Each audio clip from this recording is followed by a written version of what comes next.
Hello to all of you beautiful bakers and welcome back to BlueBell Bake. My name is Jordan and I'm your favorite average baker and media maker, and today we are going to be making cinnamon rolls. I'm so excited. This is a recipe I found on Pinterest, which I will link in the description box below if you'd like to make it. It is beginner friendly and no mixer needed recipe. So while you don't need a mixer, you are going to need some ingredients. So here's everything you need to make the dough.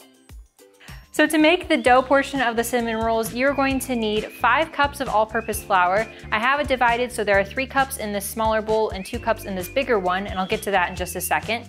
You're also going to need a 1/3 cup of sugar, 2 packets or 4½ teaspoons of the Fleischmann's Rapid Rise yeast. You're also going to need a teaspoon of salt, 1½ cups of water, 6 tablespoons of unsalted butter that has been divided up by tablespoon, and finally 1 large egg. So the first step is you are going to take about 2 cups of your flour, which is why I put it in that big bowl, and mix it with the yeast, the sugar, and the salt. So let's put that all together. So once you've combined your dry ingredients, we're gonna take this bowl and set it aside just for now. And next what we're going to do is we're gonna take up our cut up butter and put it into our 1½ cups of water. And we're going to stick it in the microwave for 30 to 45 seconds. Now it should be warm, but not hot to the touch, and the butter should not be melted. Once you've taken your butter and water mixture out of the microwave, we're going to add it to that big bowl of dry ingredients along with the egg, and we're gonna take a wooden spoon and start to mix it. There are still a few chunks of butter, but that's okay because we're gonna end up mixing that together later. But now what you're going to do is you're going to add 2 more cups of your flour. So that's why I have this smaller bowl here, and it's already pre-measured, so I'm just gonna be scooping in. I'm using a 1/3 cup measuring cup. I'm just gonna be scooping that in, and then continue to mix with the wooden spoon. We're now going to add about another 1/3 to 1/2 cup of flour, and we ditched the wooden spoon, so now it's time to get a little messy, and we're going to finish mixing all of this with our hands. So I'm gonna add in a little bit more flour, and let's get messy. So I'm gonna use only one hand because we're gonna scoop the rest of the flour in later, and it's nice to have just one clean hand. So we're going right into it. Obviously make sure you have clean hands when you do this. Please, please, please. So the dough should go kind of from sticky to more of a shaggy looking thing, but we're still not done because we're going to do the fingerprint test, which I will get to in just a second. But basically all you're going to do is you're going to stick a clean finger into the dough, and if there's any dough that sticks or if it kind of pulls, then that means you need to add more flour. If it doesn't, then you're okay and you can move on to the next step. Once your dough has passed that clean finger test, now you can go in with both hands, and we're going to shape it into a ball. And after you shape it into a ball, you're going to leave it to rest uncovered for 10 minutes, and it should puff up a little bit. Not double in size, just puff up. And then the dough section is done. Now we can roll them out. So all I'm gonna do is I've already floured my surface, and we're just gonna scoop it out. And what we're going to do is we're going to take our rolling pin and we are going to roll it into a 10-inch by 15-inch rectangle. It's also a good idea to probably flour your rolling pin as well.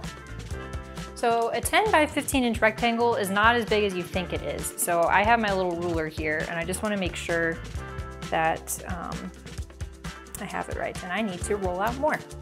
It is going to be thicker, so it's not going to be like it is with sugar cookies where it's like super thin.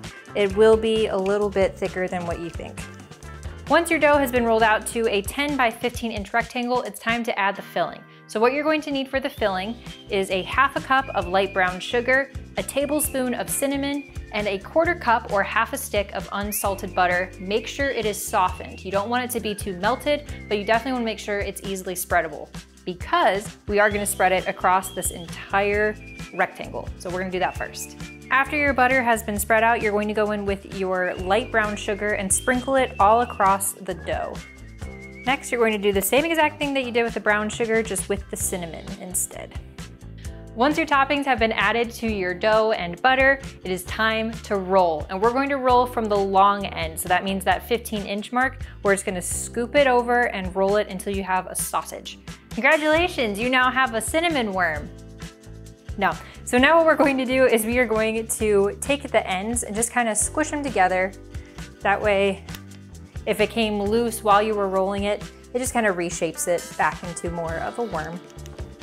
Now, before we cut these into the individual rolls, you're going to get a 9x13 pan and you're going to grease it with either nonstick cooking spray. I have some leftover butter, not this 1/4 cup of butter, but something else. And we're just gonna rub it down to make sure that the cinnamon rolls don't stick to the pan.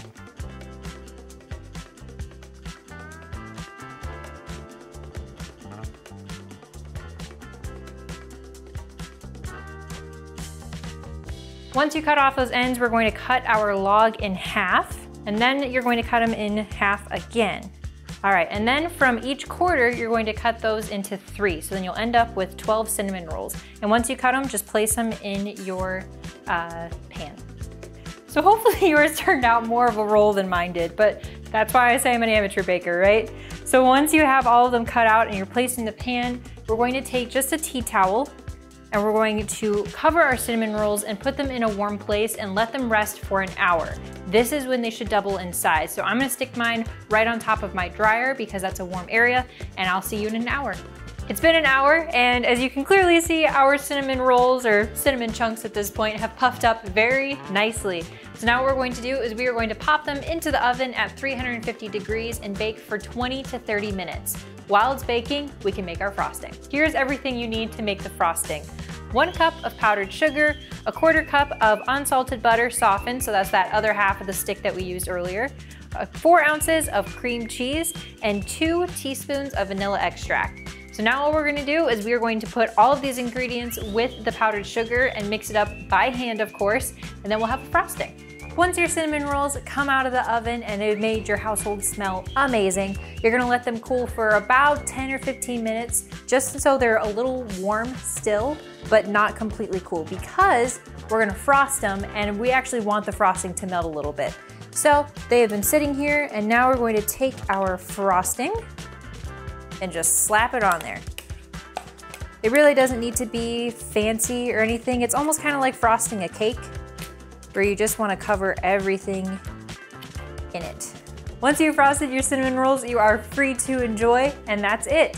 So thank you all so much for watching. Again, I will leave the recipe in the description box below if you would like to make it. And if you do make it, be sure to share it with me on social media. My handle is @bluebell.bake, and that's on both Instagram and TikTok. And also don't forget to like this video, subscribe to my channel, and click that notification bell so you always know when I'm posting. And that's it. So until next time, keep on baking.